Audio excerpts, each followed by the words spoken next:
Well, good morning, everybody. Let's go ahead and stand together.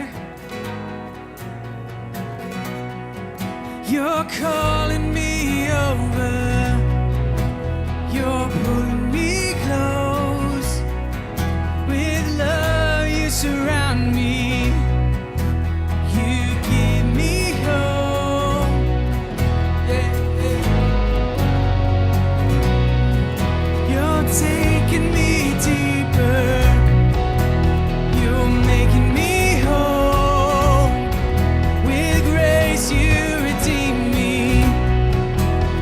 Restore my soul. Now I'm made new because of you. Say, you hold my head up. You remind me who I am. You hold my head up. I'm alive in you again. I'm made new.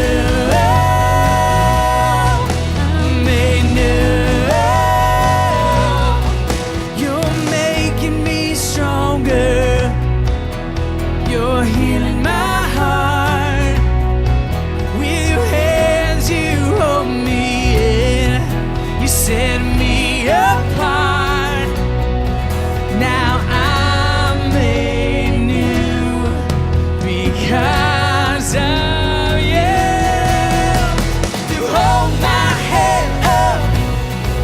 You remind me who I am. You hold my head up. I'm alive in you again. I'm made new. I'm made new. Yeah.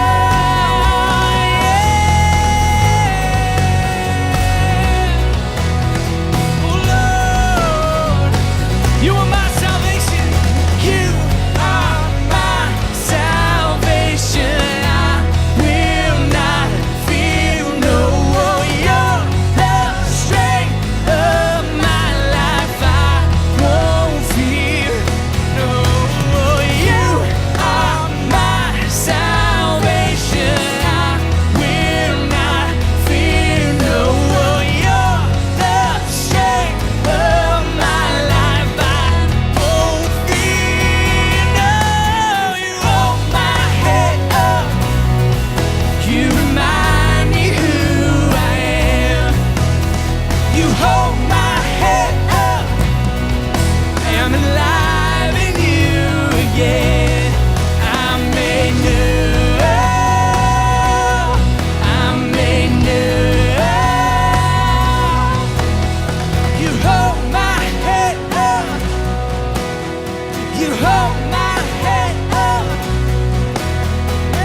Great to see all of you here. Greetings to those watching online. Hey, it's awesome to be back. I was in Calcutta, India this last Sunday, and so I'm glad to be in church with you today. And we've got a great day planned to share a lot of the stuff that we saw this last week. Great ministry we're going to put in front of you today and say, hey, would you join with us in making a difference around the world? It's going to be awesome. So I want to pray. We've got a great opportunity to worship God. Worship is an opportunity just to see only Him, to set aside a lot of the different things that have happened in your life this last week, different problems or whatever. And so anyway, take a moment, there I am again, and take a chance just to put your eyes just on Jesus. Lord, we love you, and we do want to just see you for a second. Think about all that you've done for us and in us. In Jesus' name, amen.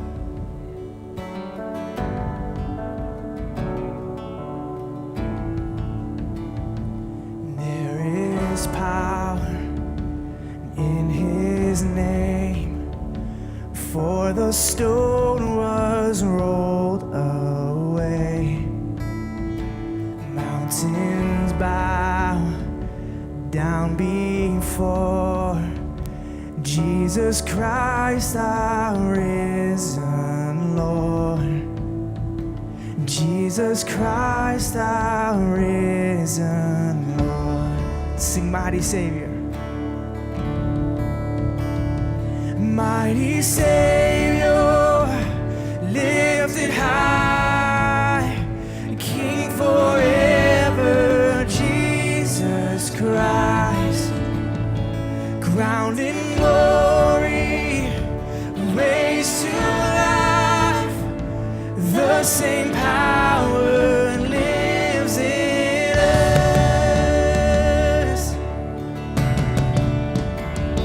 We will rise, stand and sing of our great and matchless King. Seated high, seated high on the throne, you shall reign forevermore. You shall reign forevermore. Mighty Savior, lifted high, King forever, Jesus Christ, crowned in glory, raised to life, the same power lives in us. Mighty Savior, lifted high, King forever, Jesus Christ, crowned in glory, raised to life, the same power lives in us. Oh Lord, yes God, this morning we declare the truth. Crucified on a cross, put in a tomb. 3 days later, resurrected, raised to life by the power of God, standing victorious over death, hell, the grave. What that means for us this morning, we declare it, we believe in it, we proclaim who you are, the name above all names. The grave could not contain the power of his name. Let's sing. The grave could not contain the power of his name. Death you overcame once and for all. The grave could not contain the power of his name. Death you overcame once and the grave could not contain the power of his name. Death you overcame once and for all. The grave could not contain the power of his name. Death you overcame once and for all. Mighty Savior, lifted high, King forever, Jesus Christ, crowned in glory, raised to life, the same power lives in us. The same power lives in us. Hallelujah. Yes, Lord. Yes, it's a good day.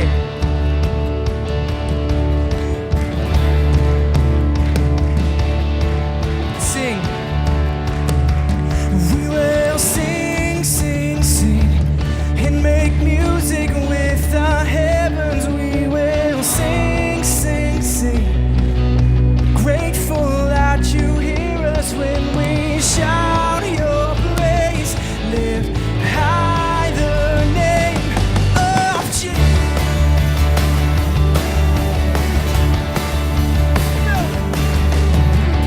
What's not to love about you? Heaven and earth adore you. Kings and kingdoms bow down. Son of God, you are the one. Yes, you are the one. You are the love that frees us. You are the love that frees us.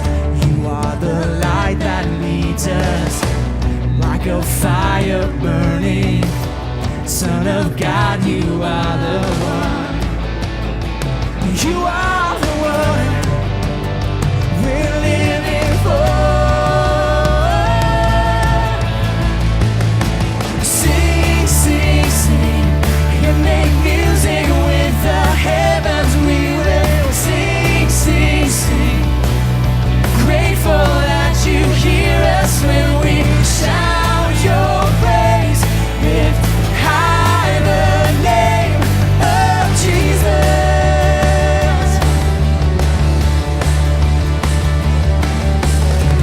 What's not to love about you? Heaven and earth adore you. Kings and kingdoms bow down.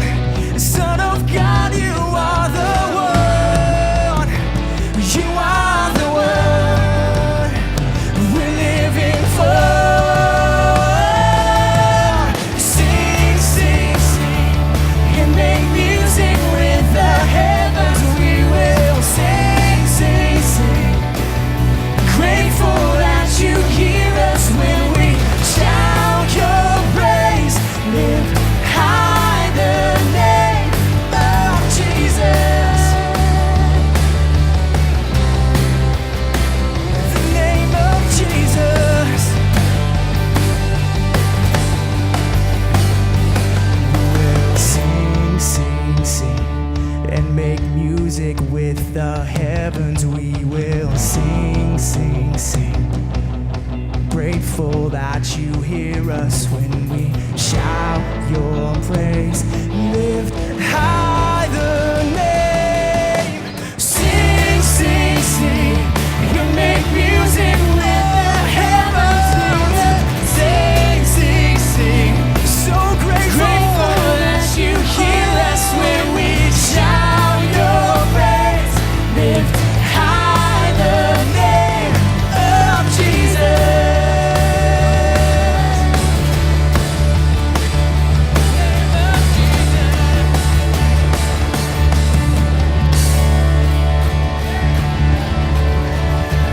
Amen.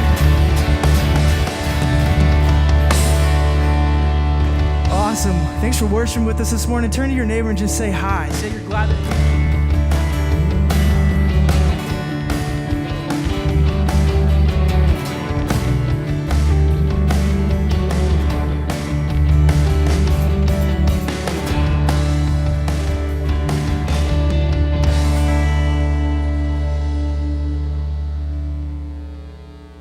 Welcome to Bethel Campus, part of the One Church family. Our church is all about becoming disciples, followers of Jesus. What does that look like? We connect, we grow, and we make a difference. A special welcome to all our guests. Whether this is your first time or maybe you haven't been here in a while, we're so glad you're here. In the seat back pocket in front of you, you'll find a card labeled, "So You're New Here." This will provide a few details to make your visit the best it can be. Hopefully, you've received a planner as you came in. Inside is the communication card. If you're here for the first time, fill that out and let us know you're here. Bring it back to the Campus Life booth in the back corner of the auditorium after service. We've got a special gift for you there. If you're here for the second time, we want to know you're back. Fill out your communication card, bring it to the back, and we've got a special gift for you as well. Your choice of a Jamba Juice, In-N-Out, or Amazon gift card. Whether you're a guest or a regular, the communication card is the way to sign up for more information about the church or ministry or an event.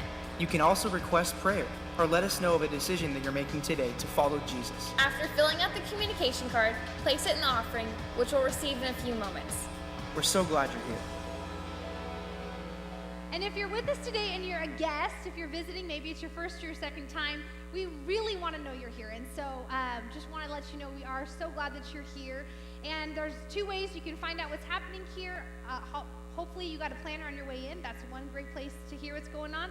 And then the second is online, either Facebook or our website. So in just a minute, we're going to have our social time. But before we do, if you're newer to the church, you've been around for the last month or so, and you want to learn a little bit more about who we are, next Sunday, right after the service, we have what we call our Connect Lunch. It's where you can connect with the church. So we'll feed you for free. We've got childcare. And we'll keep you for maybe an hour, just about, but you'll get to meet our team and hear about what our church is all about and ask some questions. And so we would love for you to join if you've been around and you haven't come yet. It's a great place to kind of get your first step. So anyways, want to let you know about that. At this time, I'm going to invite you guys in just a second to stand up. We've got some goodies at each of our tables and some waters. You can grab something to drink, some little snack for the day. And hopefully you'll get to know somebody you don't know. And if you need a little help building some conversation, today's connection question is, if you could travel anywhere in the world, where would you go? Okay? So go ahead and take a stand and have some good conversation.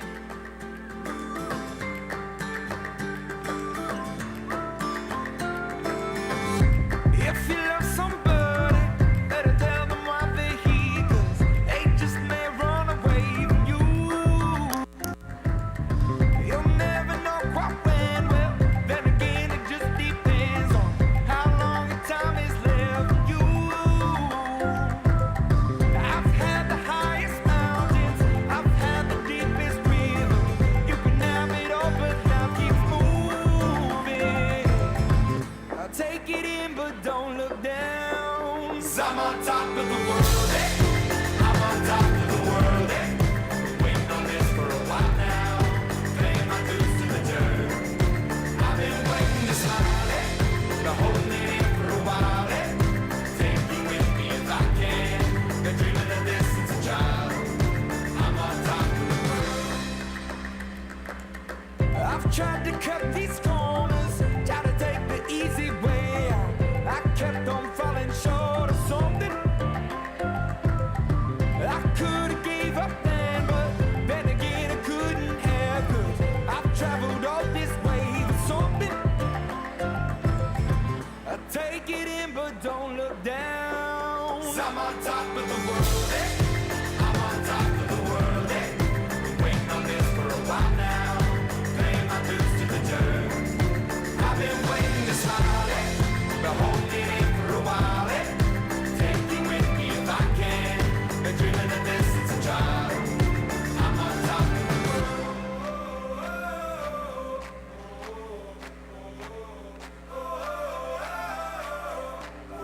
'Cause I'm on top of the world, eh? I'm on top of the world, eh? Waiting on this for a while now, paying my dues to the dirt. I've been waiting to smile, eh? All right, everybody, this is your 10-second warning. And I'm only giving you 10 seconds because we're just going to keep this thing moving today. We're going to keep it going. So find your seat.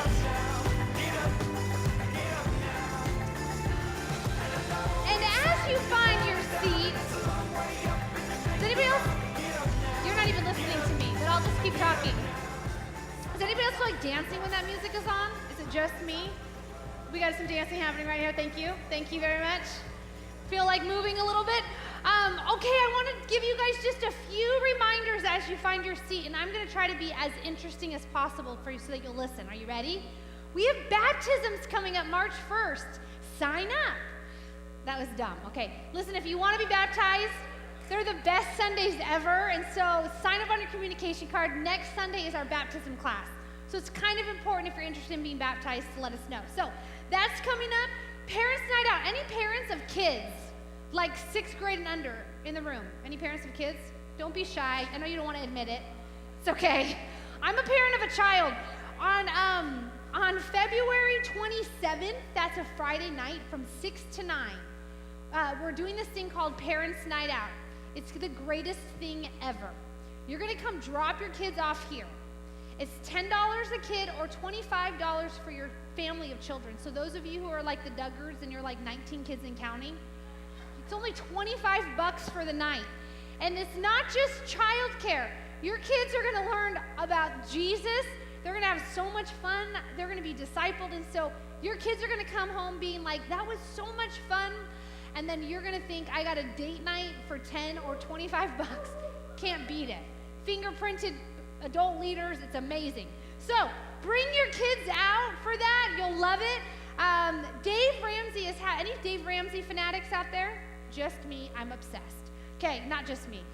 Dave Ramsey is having a Dave Ramsey Smart money event in Rockland, and it's a sold out event. We have 6 tickets left. Kyle and I will be there.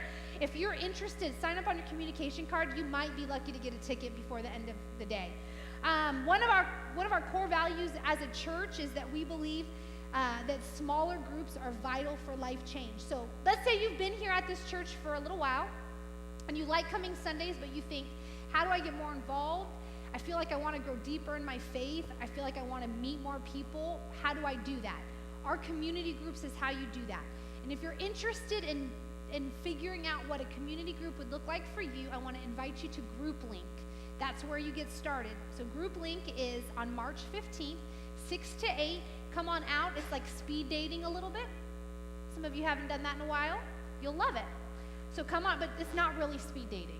You're not really going to walk away with a date. Maybe, but anyways, sign up. It's awesome. I'm full of jokes today that nobody's laughing at. That's okay. And if you're a man, we have our district men's conference called Man Up coming up. There's an early bird deadline March 1st, which is why I'm telling you about it today. If you want to go, I don't even think it's on the communication card, but maybe you can just put Man Up on your card with your name. We'll all be glad when you men man up. So sign up for that. Okay. At this time, I'm going to invite our ushers to come forward to receive our morning offering. If you'd believe it, I've only had half a cup of coffee today. Just wait. One of our core values is to make a difference, and we do that locally in our community, in our country, but then around the world. And so by your giving, you only help us make a difference. You don't give to our church, you give through our church. And so as you prepare to give, I'm going to invite our ushers to come on forward right now. You can walk on down, ushers. I know I'm going to throw you for a loop today because I'm not even going to pray for the offering. I'm just going to say, go ahead and pass the offering plates. And as you pass the plates, you can go ahead. I'm not even going to pray. It'll be blessed. You can pass it, I promise. Next week, we're going to finish up our Abraham series, and then the following week, we're starting a brand new series called Jesus Makes Headlines. It's going to be a great series. You'll want to come out for it. And so I want to let you know about that. And at this time, as you give, you can turn your attention to this video.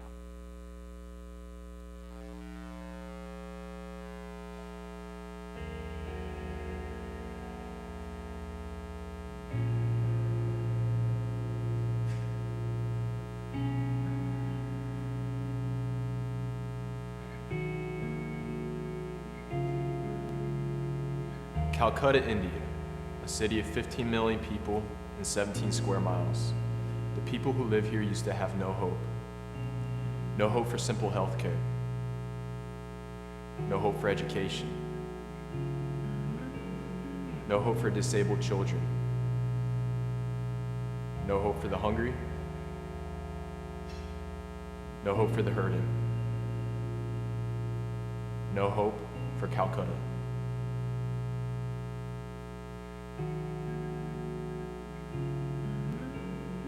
Jesus changes everything. In 1954, 2 missionaries came to Calcutta with one purpose: to reach Calcutta with Christ. Out of that desire, they started a feeding program that today feeds 25,000 people every day. Then those same kids that were hungry needed to be educated, and a school was started, which today has branched into numerous schools throughout India that have educated more than 20,000 students.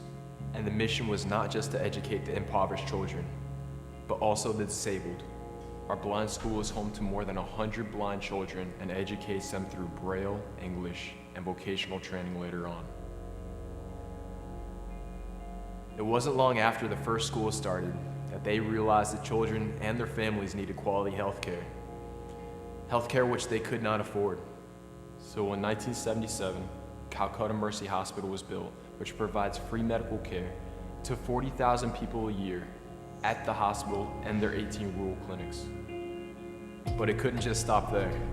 Communities began to change through Adopt a Village programs, where churches across America said, yes, we want to support a village and be responsible for changing destinies. Destinies in India that were predetermined through suspicion and religious beliefs began to change as little girls grew and had the option of being trained as nurses through Buntain Nursing School and were then hired at our hospital. And as people received the compassionate care of Christ through Calcutta Mercy Ministries, many were called into full-time ministry. They were trained at our Bible college, where hundreds of ministers have been equipped and in turn planted over 950 churches throughout India. In 1954, 2 missionaries came to Calcutta with one purpose: to reach Calcutta with Christ. What will we do?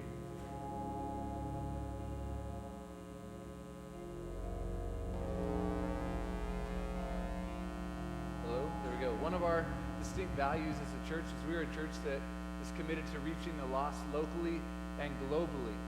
And 10% of every dime that comes in any offering in this church, as far as our regular Sunday morning offerings, is invested back into evangelism, reaching people outside of the four walls of this church. And so we do say it and we mean it. You don't give to this church, you give through this church.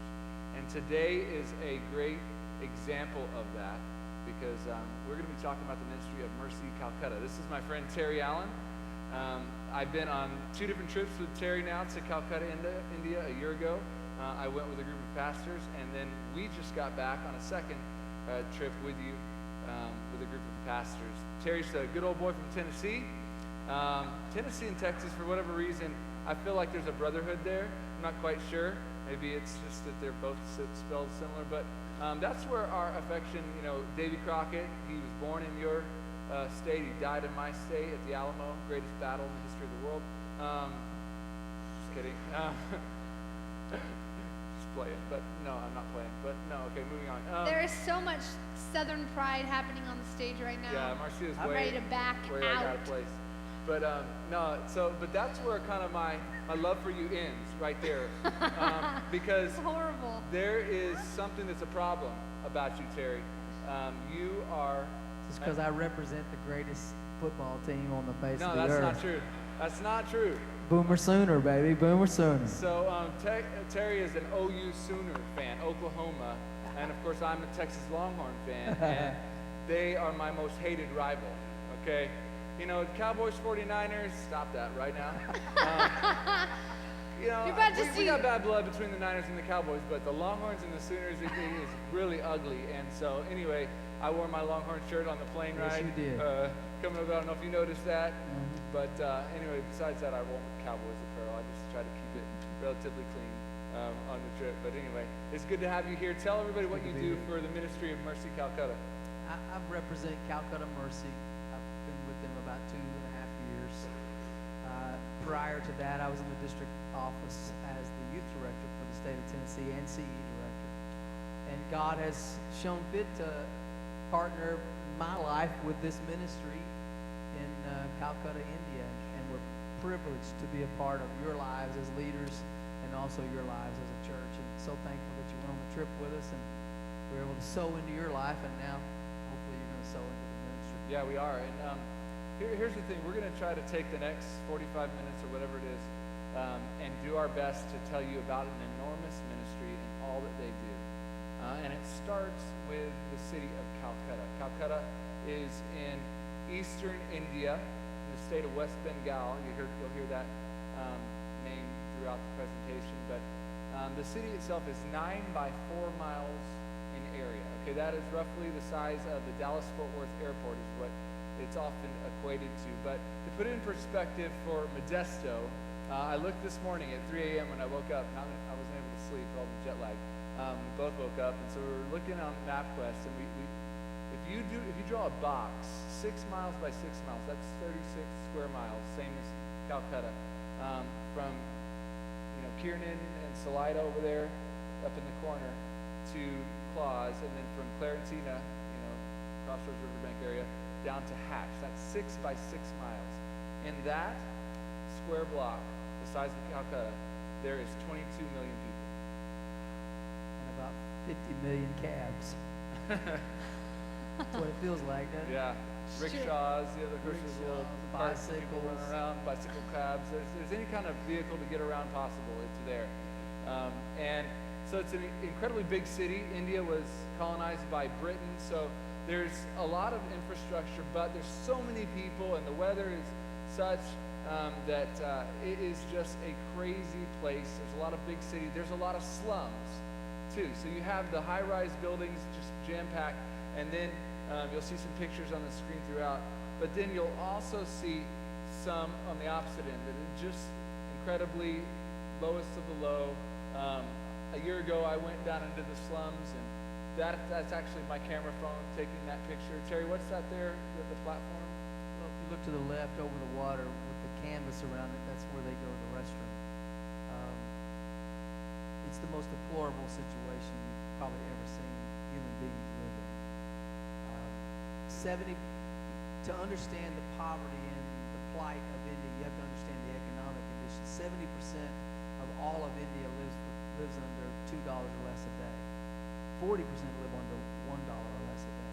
So they're doing the best they can with what they have and the knowledge that they have and the opportunities that they have. So we brought a bag of candy a year ago. You can literally start a riot in the slums with a bag of I candy. took pictures of the group of kids that we had to corral down to, give a piece of candy out properly. Otherwise, they'd mob themselves. And there's families there in the slums. This is about 20 feet from that picture of the little river with all the trash.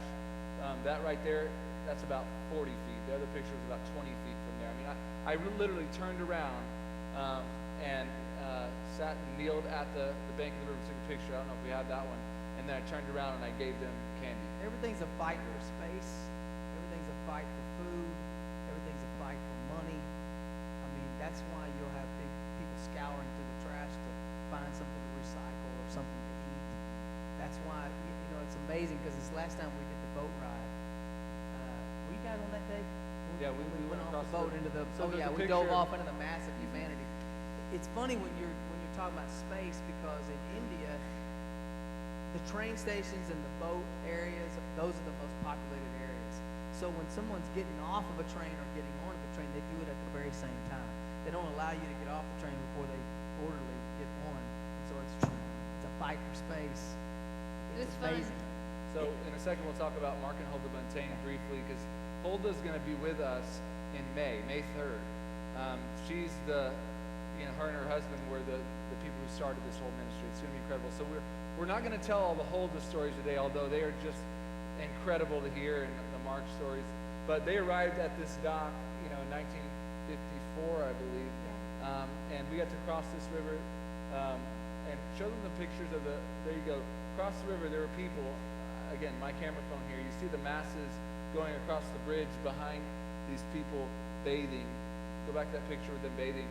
These are folks that have gone down to the riverbank. There's a priest down there with them, and this is the Ganges River, and they are walking down there. They are bathing, but they are also performing an act of worship. They believe that in order to be forgiven every day, you go down to the water and you scoop up water, and then you pour it over yourself 3 times, and that's how you have forgiveness of sin from their God. The thing about the Ganges is it's one of the most holy places, but the way that they handle the dead is they will burn them and then put their ashes in the river, or they'll push bodies out on rafts, light the raft on fire, and then that body will die and disintegrate into that water. And so it's this picture of filth in water, literally, but people going to this place for what the only place they think they can find forgiveness from an angry God at them. And so it's really quite amazing. It's a river of death, but it's where they go for life. It's extremely dirty. It's very backwards. If you think about it, it has incredible spiritual connections. We walked into the city, and there's a temple, and this is one of the 3 main holy sites in India. This is the temple to the goddess Kali. This is their main god. In fact, Calcutta, Kali Kutta, was named after this goddess, and it's the goddess of death and destruction. And so we walked here, and this is a temple in which human sacrifices, in particular children, were outlawed, quote unquote, a few years ago, though there are rumors that they still happen deep within. It's horrible. Blood sacrifice continually every day. Yeah, animals are sacrificed. While we were there, they were worshiping and sacrificing. But this goddess Kali is one of course, many gods that they worship. Is kind of at the center of this. And so on one day particular, a year ago when I went, we walked about 50 yards down an alley to another little tributary of the Ganges, walked across this raft or this bridge of boats, and behind there past those boats, this is the river, is one of the red light districts within Calcutta. And first time that a team has ever been able to do it, and since our guide, a girl, led us into a brothel. And it's not, I don't know what you think of a brothel, but what it really was a little gated off alley, and there were just little doors or apartments off of that, one story. And this was a place in which this ministry had been rescuing women. We're going to talk about the efforts to rescue women and children from the sex trafficking industry. But we're able to walk, and this was just across a little river from this temple. Again, it's all connected. All these We're trying to acts. build a picture, we're trying to build a picture of what the city looks like for you, so that as we start to talk about all that's happening, you have some context about where we've been. Yeah, so 1954, Mark and Hulda Buntain, see their picture there before Mark passed away in 1989. They come to this city to preach, to evangelize, to share the good news of Christ. And so what's the story? Mark's preaching. Yeah, they come for a one-year assignment. It took them 3 months to get there on freighter ships, and they start working. And back then, you could put up a tent and do a good news crusade, start preaching the gospel.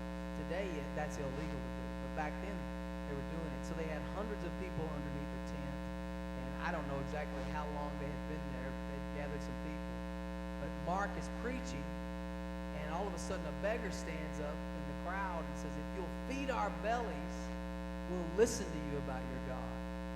And that was a defining moment for the ministry. Later, they met Mother Teresa. Mother Teresa took them out to a place called Dapa. There's a picture of Hulda with Mother Teresa. Which And is the previous picture was Mark at one of the first, I think, feeding Was it? that you saw there. Anyway, when they saw Dapa and they saw the kids eating in the trash and digging literally caves in this mountain of trash. How big is Dapa? I mean, Dapa, it's hard for that's me to describe Dapa. That's a junk site, right? Yeah, it's a landfill.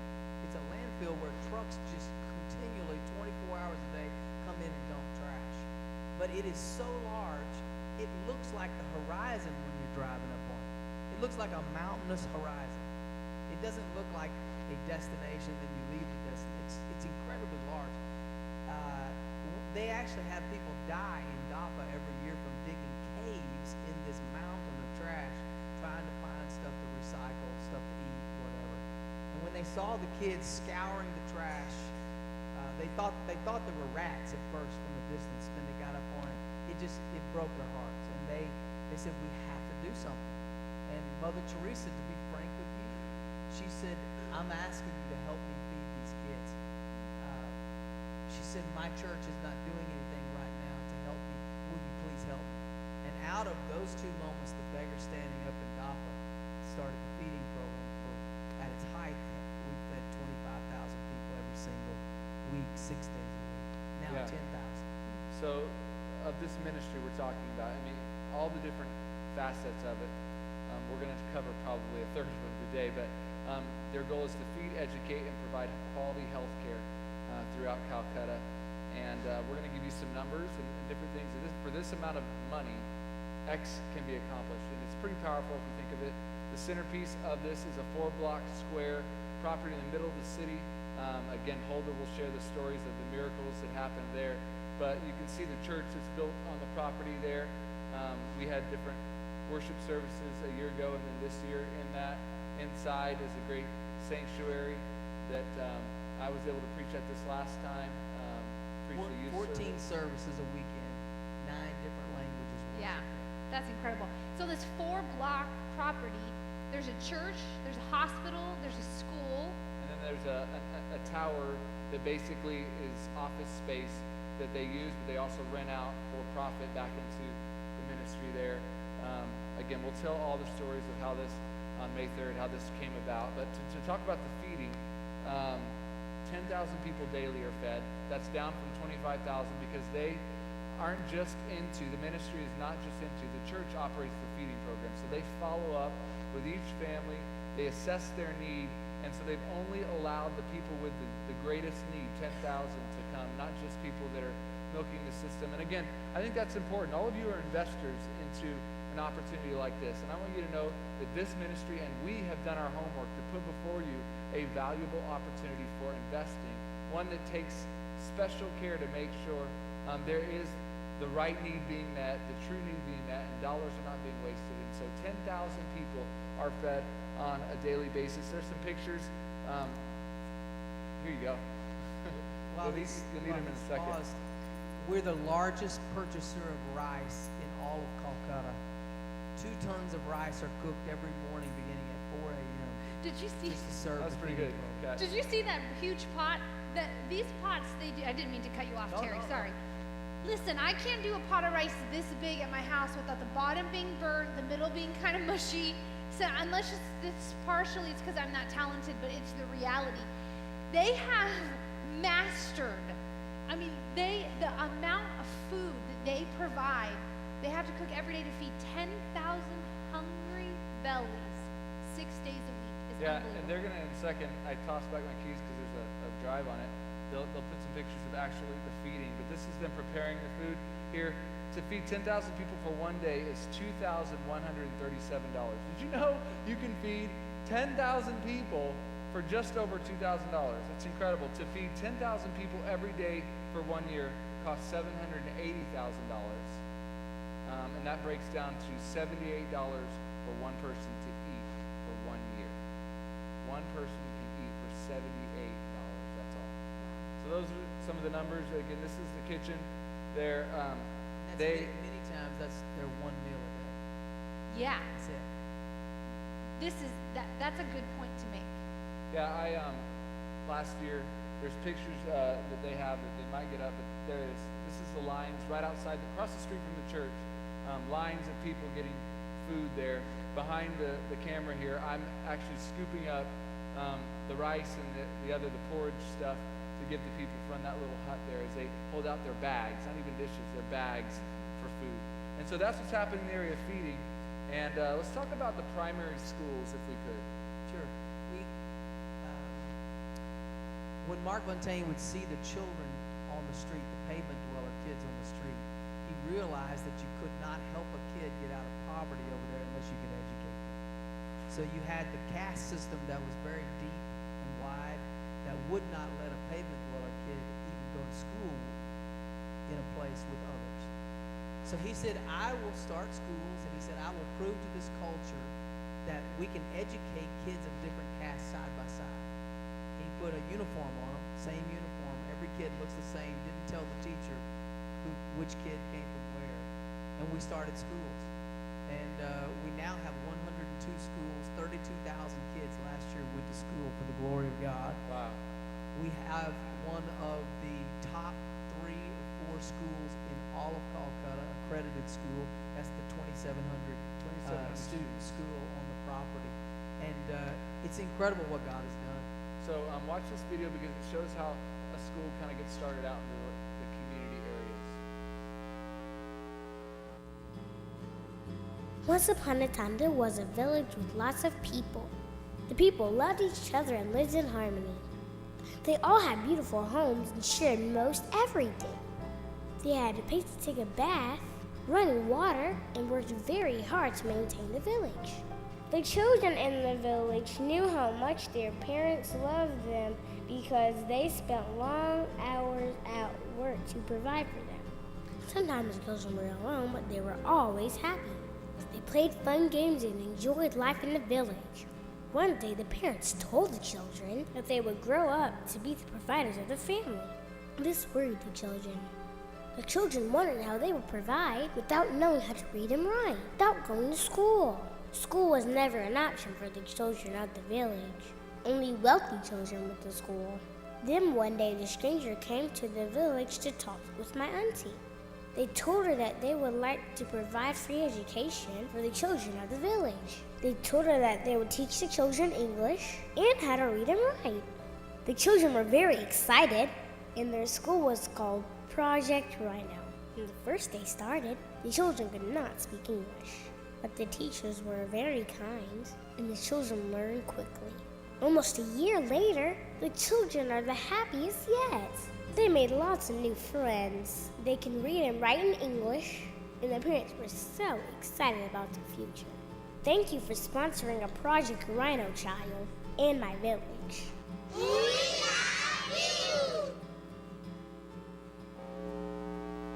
The daily investment of about $1 provides accredited education, a free meal, and free medical care to a poor child in India. $35 a month. It's pretty incredible. It's awesome how they do this because they basically, what they'll do is they'll go into a community and they start a clinic during the day, so they're providing for their medical needs, but also that's where they'll provide education for the kids, and then they'll do church on Sundays. There's an actual clinic that's Yeah. in service right now. Yeah, and so really they go into these villages and they meet all of the needs that these people would never have been able. Most of these people would have no means if their child got sick to take them to the hospital in the main city. And so one of the missions of Mercy Calcutta is to go into all the villages and start these rural clinics and schools and churches.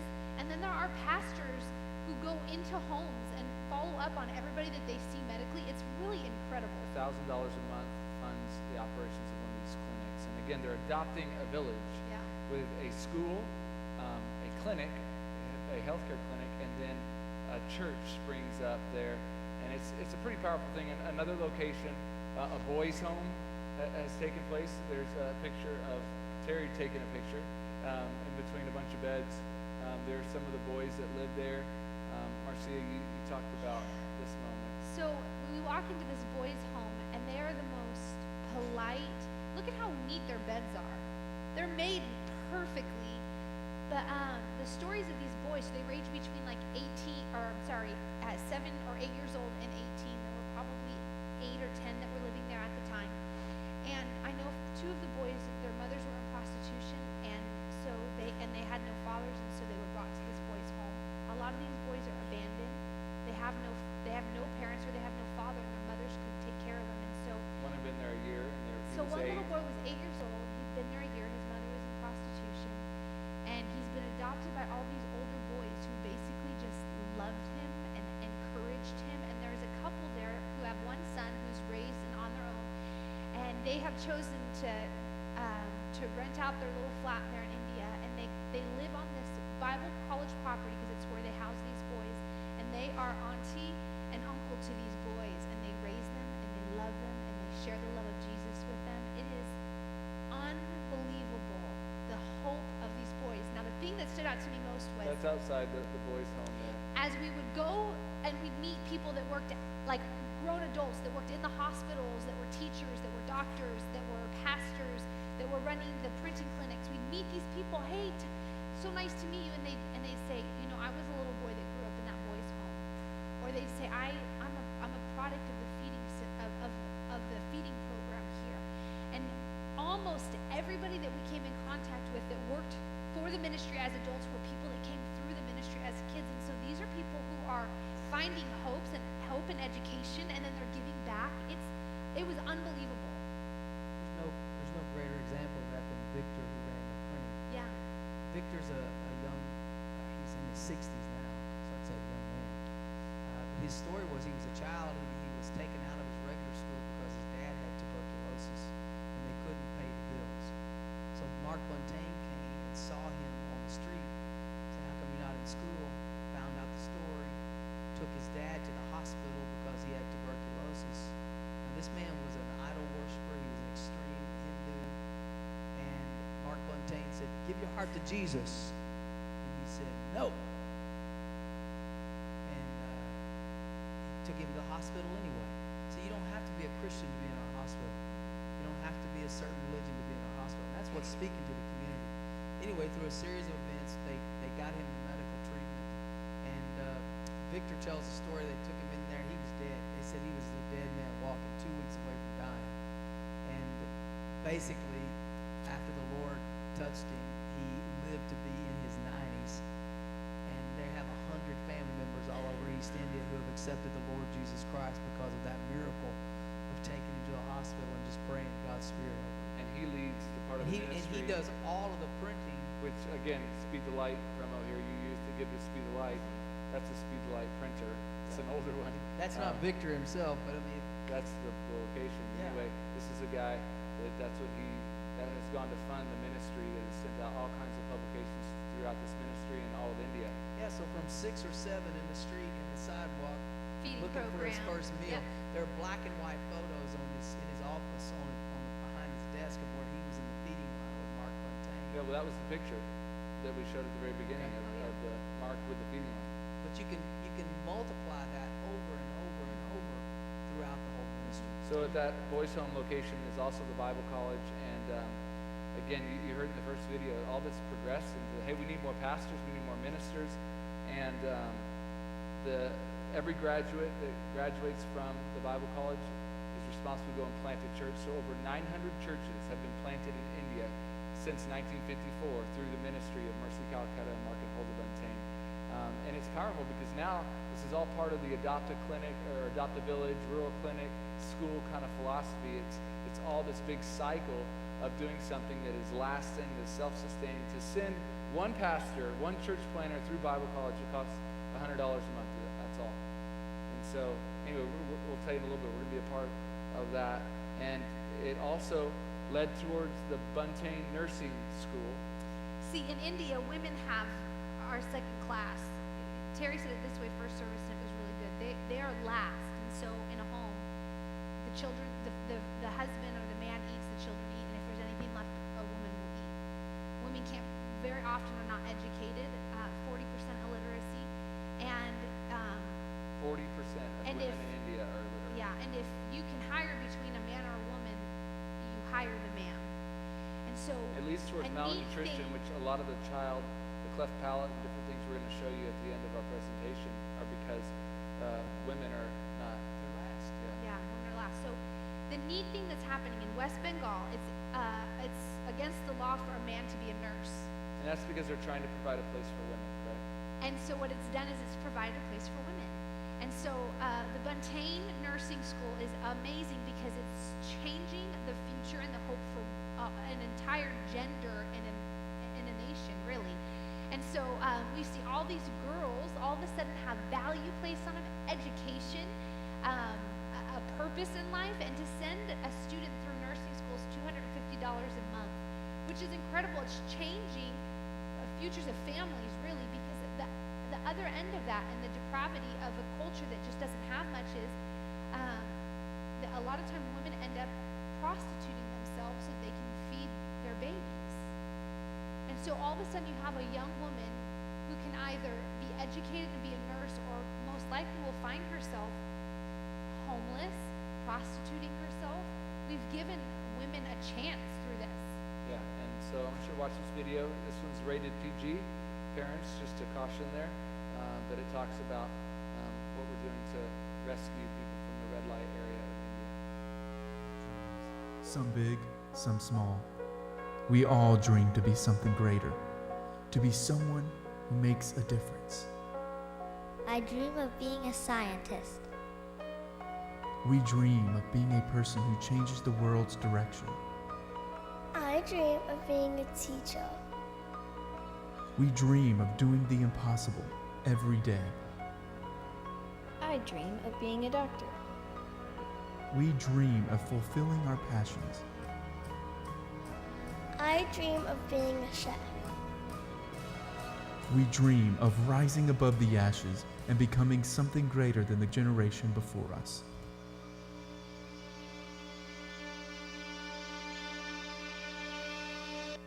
But for some, it is only a dream. I dream of being a prostitute.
Every year, between 7 and 10,000 girls are trafficked into the red light districts in Indian cities. Many of the girls are barely 9 years old. They are locked up for days, starved, beaten, and burned with cigarettes until they learn how to service up to 25 clients a day. Police are paid by brothel owners to ignore the situation. Girls may not leave the brothels until they have repaid their debt, at which time they are sick with HIV and or tuberculosis, and often have children of their own. Children of prostituted women are victims of sexual abuse as well. Children are forced to perform dances and songs for male buyers, and some are forced to sexual service. This does not have to be the end. These women and children can dream again. Hope isn't just on the horizon. It's here, and it's with you.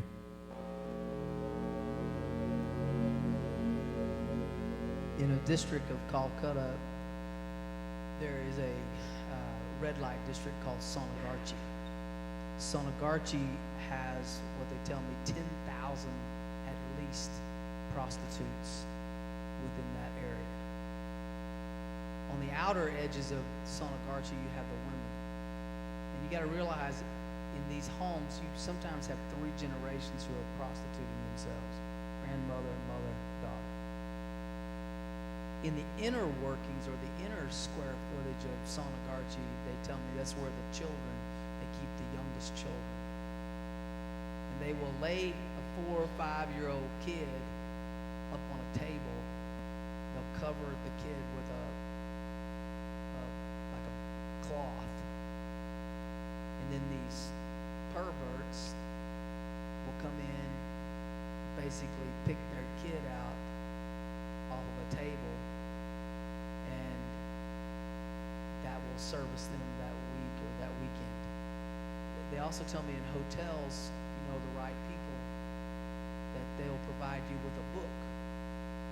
You check into a hotel, you go to your room, you look at a book, it's got kids, women, whatever, and you basically thumb through a book and pick out the kid you want for that night or that weekend.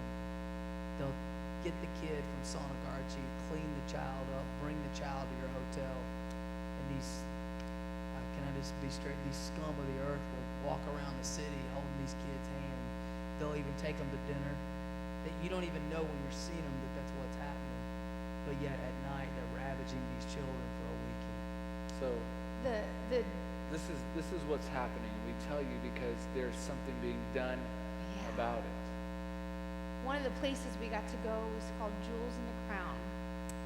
And it's a trade school, really, for women who have walked out of this lifestyle. These women. Yeah, there's a picture actually of Usha. There's a picture of her with jewelry that she had. And I bought this for you a year ago. Yeah. She made this, and this is what they do for work to These women be come rescued. in, and for a year they're discipled. They're taught how to pray and read the Bible and who Jesus is, and they find freedom spiritually. But then they're trained in a craft to create jewelry. Right there is also another trade school where you can learn hotel servicing or like cosmetics or security or like you can become an electrician. There's this huge trade school so that as you are rescued out of this hopelessness, you're given something so you can go out and actually create a new life. And so I sat around the table with these women, and the story goes that because you can walk, the reason why these women are there is because they don't have any other way to provide. They aren't held there captive, most of them.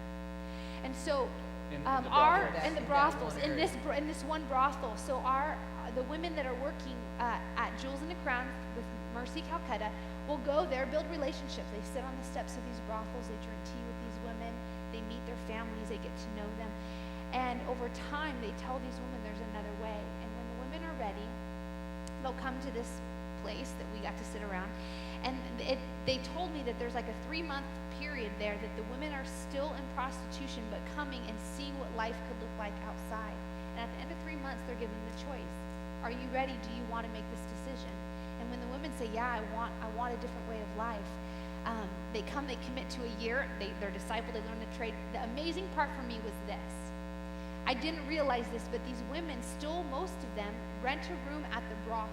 They're no longer in prostitution, but this is where they live. And so they are now spirit-filled, totally free, going back in this place, sharing the love and the hope of Jesus with all these other women who don't know it. And so it's really kind of amazing. Their resources no longer come from prostitution, Yes. but from the profession Yes. or from Yeah, the and they can jewelry. move out of the brothels. Not that they have to be there anymore, but a lot of these women are still living there, just renting a room like an apartment or a hotel. It's really amazing the trade that through Mercy Calcutta, we're feeding people, we're educating people, we're equipping people, they're learning. To train and employ 3 women is $250 a month. That is totally possible. And then you saw pictures of the trade school, another thing for the women that we're talking about, as well as men and women that do not come from prostitution or from something else. They can come in and again, this is the genius of this ministry. It's not just about feeding people one time or fixing their temporary. They're trying to restart an entire generation, an entire life. We're going to move on to the blind school. Another thing that they do is there are blind children that have been abandoned. This is the part that just has broken me. I've cried all my tears, people. I woke up this morning at 3 a.m. and I was sitting there watching these videos again, just bawling my eyes out. So, but the blind school is the one that just broke my heart the most. I think there's pictures of me holding different blind children in this place that their families have just abandoned them. Because they're blind, they have no value. Yeah, they can't help them. They can't work to provide for the family. Yeah. And in many cases, all they're good for is to beg. And we'll tell you the story of a little girl that that's all her parents thought she was good for. And so They're actually looked at as a curse. They religiously feel like they've been cursed by God. If you're blind or you have a physical impairment at all, supposedly the curse is on the woman. The man gets off scot-free, but the woman and the siblings, even of the child, for 2 generations, that family is supposed to be cursed. So there's an assembly of the blind school right there, and it's an amazing place of light and hope. They actually play cricket. Blind children are playing cricket out front, and they do it with a ball that makes noise. They were better than every pastor that was on this trip. We tried. It was baseball, incredible not cricket, to watch but, them. Anyway, and then they clap so that the pitcher knows where to throw the ball. I mean, it's honestly just an incredible experience to watch these children who are blind playing cricket. But anyway, I got to meet a little boy named Seifel. There's a picture of me with him, and there he is.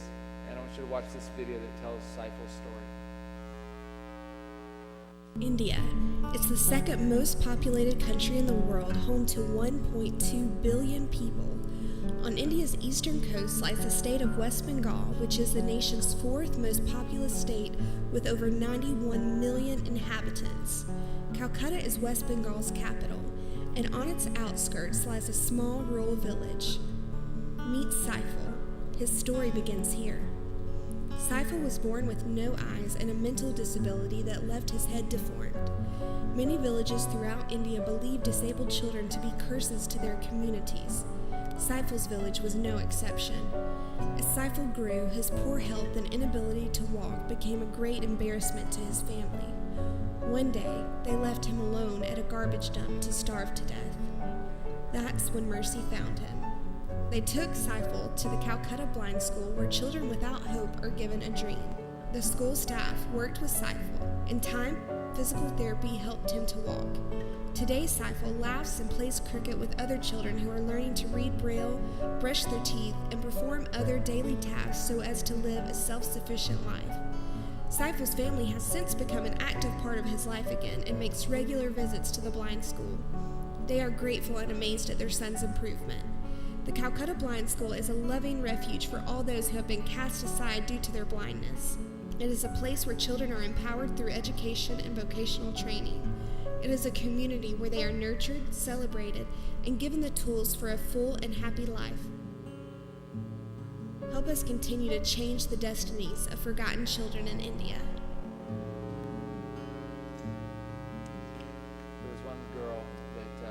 got to spend some time with, that again, in her blindness, the parents felt like the best thing for them would be to further accentuate her ability to beg. And so they splashed acid They on her face. poured boiling acid over her.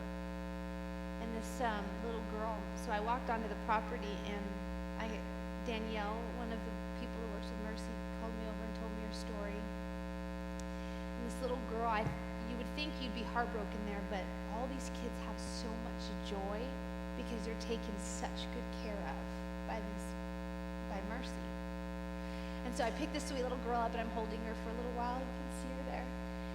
And she's touching my face to see what I look like. And she can't talk. So then she grabs my hair, and she realizes I've got long hair. And then she finds my necklace, and she's really impressed. And then she finds my bracelet, and she's like, this woman's got some jewelry. You can tell she's happy about that. And then she goes up to my ears, and she touches my earrings. And she just throws her arms, and her arms in the air, and she throws her backwards, and she's just giddy with joy.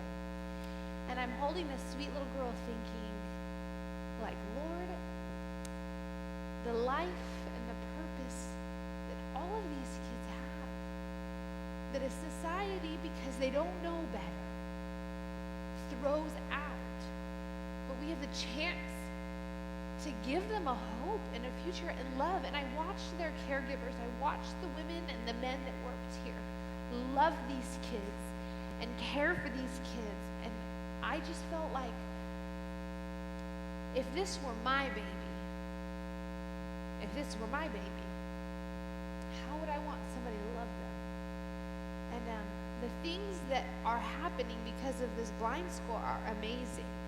To send a child to have the education, the medical needs, they live there, is $60 a month, or $60 a month, which is $720 for a year. And there are over 100 kids at this blind school that otherwise would have been thrown out.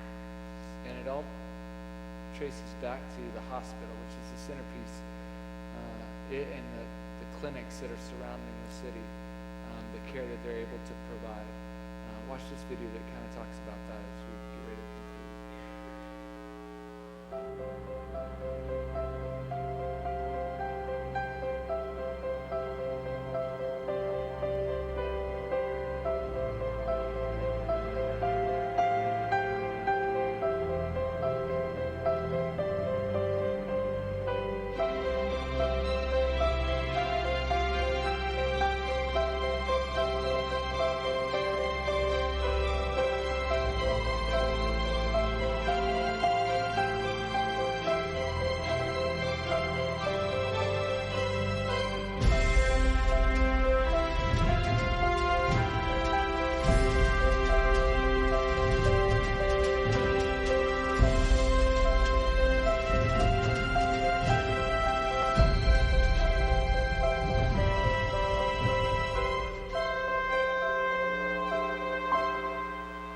opened in 1977, 173 beds, quality health care, regardless of race, caste, finances. This place is amazing, state of the art. And then, of course, the clinics beyond that provide health care. We visited one, showed you one. 40,000 plus people a year are treated in this thing. To treat a child for 1 year for leukemia or thalassemia is $420. And to do the cleft palate surgery and then speech therapy beyond that is $500. I want to show you some pictures of the cleft palate room. This is after surgery here. I took these. Marcia, there's one, a great one of Marcia with this lady and the baby holding it up, and there's another child. Again, you're going to see a video in a second. The children don't look like this when they finish. They're not smiling. They're not happy.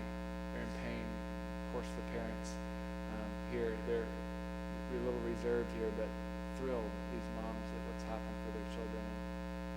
I don't know if you guys want to say anything else before we show this video. I'll just say this.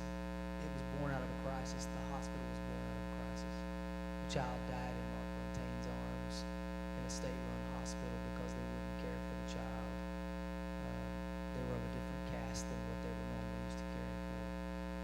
believe prophetically he spoke it into existence. I will build a hospital for the poor and suffering.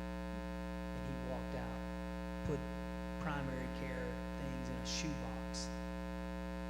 Sometimes what God starts in our lives starts in small ways, but expands and does incredible things.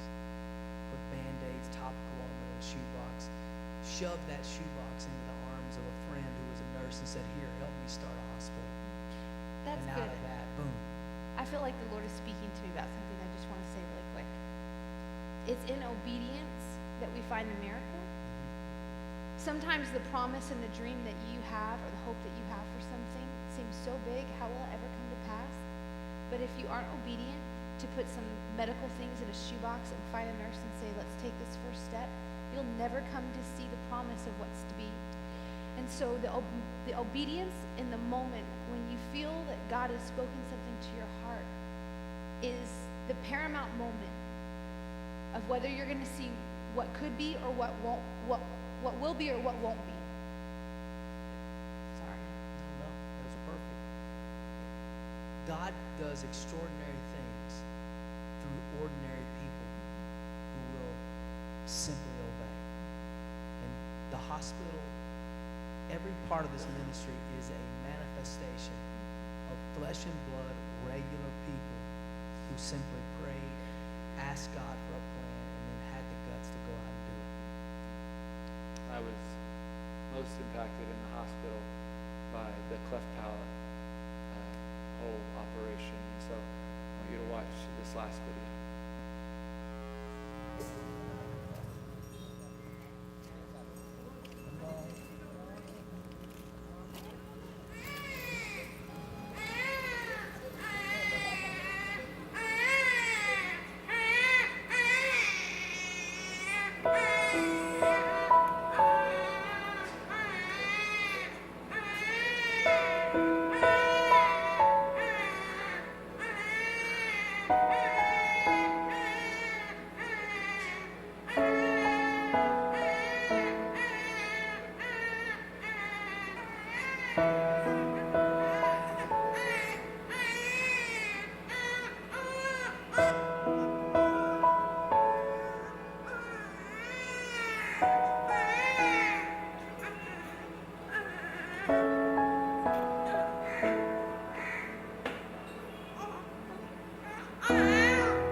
Felt like this morning God reminded me of what it felt like to be the mom of the baby that was born, that had heart problems, that couldn't breathe, that was going to be sick. And we were in a hospital. We were in a great hospital, and we had great help. And I had hope because I know that God can do anything. But to feel what it felt like in that moment of, oh God, what about my baby? And then God spoke to my heart and said, Marcia, you had the understanding of what it feels like as a mom, but you had all the hope. And there are so many, not just in India, but globally. But here we are talking about a ministry that's doing something amazing in a nation that has no hope. They don't know. They didn't have the health care provided. There was nowhere to turn. And when you partner with a ministry like Mercy Calcutta, you can make a difference for generations. And today we talk about health care, we talk about education, we talk about feeding, we talk about babies, we talk about adults that have hope. There are people on the ground in India ready. They are ready to spend their lives. Spend a week in India, and you tell me what it feels like to live there. There are people that are spending their lives, but they so desperately need our help to be able to accomplish what God has for them to do there. And today, I really believe that we can make a difference. It really doesn't matter how much you come from or how much you don't come from. We all find ourselves in here being able to do something. We're going to do 10 cleft palate surgeries this year. That's $5,000 as a church. We can do that. I 10 believe cleft palate surgeries would be $5,000, 500 apiece. Yeah. We'll send at least one child through blind school, which is about $10,000 for that child's life. We'll send a pastor through Bible college, which is about $2,400. We want to train and employ 3 women so that they can come out of prostitution. That'll be about $3,000 for the year. And we want to feed 100 people for a full year. That's about $7,800. And I want you to know that we've committed to leading the way. We will give first. We will give sacrificially. We will give so that people around the world have a hope. We will never ask you to give to something that we don't first sow seeds in and walk obedience out all year long. So for 2015, Mercy Calcutta is our ministry. It is the project that we're committing to. And in your planner, there's a little envelope, and it doubles as an offering envelope as well as a commitment card. If you pull that out right now, if you don't have a planner, then slip up your hand, and we've got some that will be brought to you. But I want everybody to grab this card and just look at it for a second, because this is that point in which we say to you, hey, what can you do? What can you do as a whole for Mercy Calcutta? Maybe one of these projects really stand out, and you say, you know what? I'll give $1,000 because I know that'll send one of these ladies, one of the 3, through training and employment and rescue them from sex trafficking. 3 women at $3,000, so one for $1,000. Or maybe you say, you know what? I can feed a kid for a year. Sign me up for $78. I don't know if you just think of whatever that means for you and what piece you really attach yourself to. But pull out this envelope, look at it, and there's a place you can give in an offering today. We're taking a one-time offering that will go all towards this project here right now. We're going to take that offering. You can say, okay, for the next 10 weeks until Huldah comes, this is what I'll give. Or another day that we're wanting to take a big offering and give a check to her is on May 3rd. And so you can gear up and give on that day if you're not able to give today. You can also divide up the rest of the time for the year like me and Marcia are doing. We're going to give today and give on May 3rd, but we're also going to give monthly through December. You can say, I can plan to give, but it's going to take me some time. You can put that on the offering envelope. Whatever you want to do, put that there. Put your name there. One of the reasons why we're asking you to hand this in is I want to make an investment back into you. I want to say thank you for your giving. And back here on the table, you can take a look at them today. Don't take any of them, but I brought a gift back for, I bought about 50 or so back. And so if you give $100 over the next year towards this project, I have a gift for you. I want to give you a little, I have it right here. It's a little elephant. Elephants are a big deal in India. And so it's pretty heavy. It's carved out of stone, a little elephant. And this can not only be a thank you from us, our church, for your investment, but it can also be a reminder as you see it to pray for the children, the the kids, the ministries here in Calcutta. And so I want to give that to you, and the card that you'll fill out, that envelope, is our record of how we can get this into your hands. And I'll send you that information. And so anyway, that's what's happening. They're going to sing a song, some pictures are going to play, and about halfway through that, raise your hand if you're an usher. Okay, Rod, would you come, when Rod comes down about halfway through it, when Larry comes down about halfway through it, if you guys, the rest of you ushers, follow them, but I want to give people a chance to think about it, and give you a chance to think about it as the song plays, and then the ushers will come down and receive the offering and the cards. And if you aren't prepared to fill it out today, you can put it in next week. That's fine as well. So let's pray. Marcia, will you pray? Absolutely. Father, today, I'll listen and obey. God, I believe everything starts with the seed, and I believe everything starts with us hearing you and doing what you say. And so I commit today, Lord, Marcia, this morning, I commit to doing what I'm called to do, what you're telling me to do, so that I can partner with you around the world. And Lord, I pray for every man and every woman that sits in this sanctuary today. Speak to their heart. God, they were created for more than the life that they may feel like they're living today. And sometimes it starts with us looking outside of our own needs, outside of our own situation, outside of our own reality. And it starts when we start taking care of somebody else. Whatever we do unto the least of these, we've done unto you, you say. And so, Father, today, God, we will give, we will obey, we will sacrifice. But God, we do it with such great joy because it makes a difference. In Jesus' name, amen.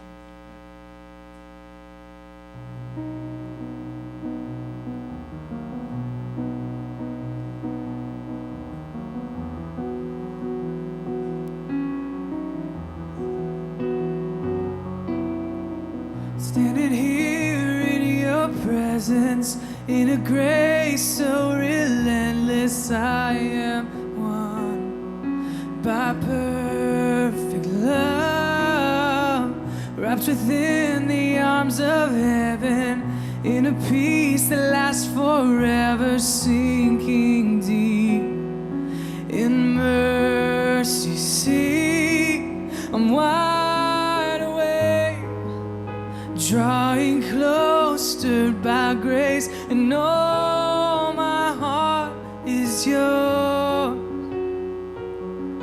Oh, fear removed, I breathe you in, I lean into your love. Oh, your love.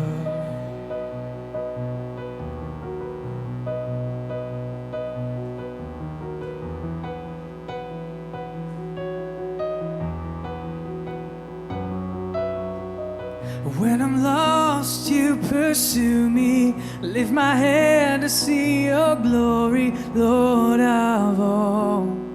So beautiful. Here in you I find shelter, captivated by the splendor of your face. My secret place, I'm wide awake, drawing close, stirred by grace, and all my heart is yours. Oh, fear removed, I breathe you in, I lean into your love. Oh, your love.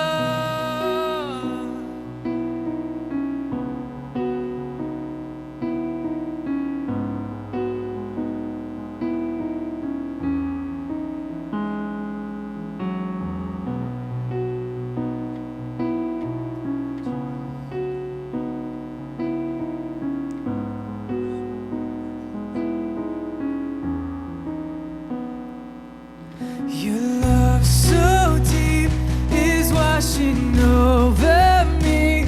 Your face is all I see. You are my everything. Jesus Christ, you are my one desire. Lord, hear my only cry, to know you all my life.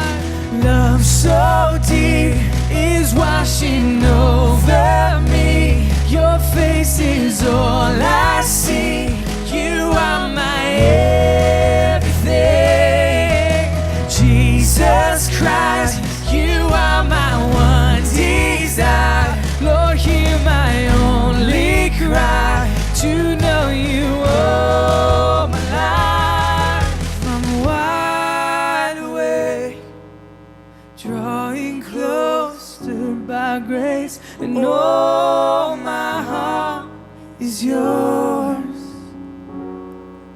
Oh, fear remove, I breathe you in, lean into your love. Oh, your love. Hey, thank you for hearing us today. We really take it seriously we bring a project to you or bring a missionary partner to you. We've audited them to determine if they are a worthwhile investment, and this is. In addition, many of you like coffee, and we have a great coffee bar here. This is our coffee rewards card. You buy 5, you get 1 free. It's pretty good. Don't know of a better one in town than that. All the profits, the proceeds this year for One Brew coffee are going to go towards Mercy Calcutta. So you can support by drinking coffee on Sundays when you come, and you can also support it. Many of you know that we allow people to volunteer. We need people to volunteer in the coffee bar. So maybe you don't have money to spend on coffee, but you've got some time, and once a month you wouldn't mind getting behind the coffee bar, and you can give your time and bless the people of India through that as well. Some opportunities for you. You know, we don't talk about finances every week specifically. We give you an opportunity to give each week, but it's worthwhile to say that, as I mentioned before, 10% of all the monies that come in tithe and an offering in this place go out to reach the lost locally and globally. And I would encourage you to do that. We're in the self-sustaining business here. This is not about a one-time offering. This is not about a one-time project. We want to see this continue on until Jesus comes back. And so if you have not made the commitment to be a part of being a biblical steward, we've got information about what that means in the campus life group. But consider that as the first financial step. And then join our team that are sending missionaries like Mark and Huldah. Pastor Cliff, you were telling Terry that in the 60s, you began giving money towards Mark and Huldah Buntain, sending them. And of course, here we are 50 years later. What God is doing and has done. Thank you. And each of us have the opportunity to, beyond our tithe, give monthly to sending missionaries. And if we can increase our monthly missionary fund, which right now we're a bit depleted, every month we have to underwrite the cost of our commitments to missionaries. We're going to add Mercy. If we can increase it in May, on May 3rd, I hope to say to Huldah, we want to add Mercy Calcutta as a monthly missions work from this church.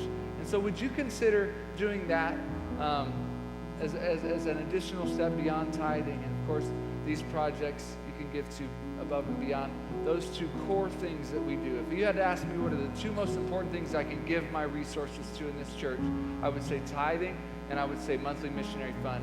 And then beyond that, we have other things like Resonate or needs. Consider those things. I don't like saying it every week, and so I wanted to tell you that's our whole strategy. Lord, thank you so much for every heart that's been listening today with an openness.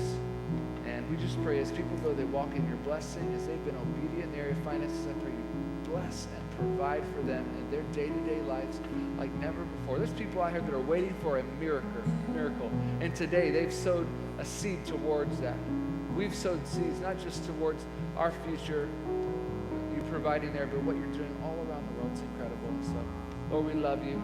Go with us as we go with you. In Jesus' name, amen. God bless you. Next week, continuing Abraham. Hope to see you there.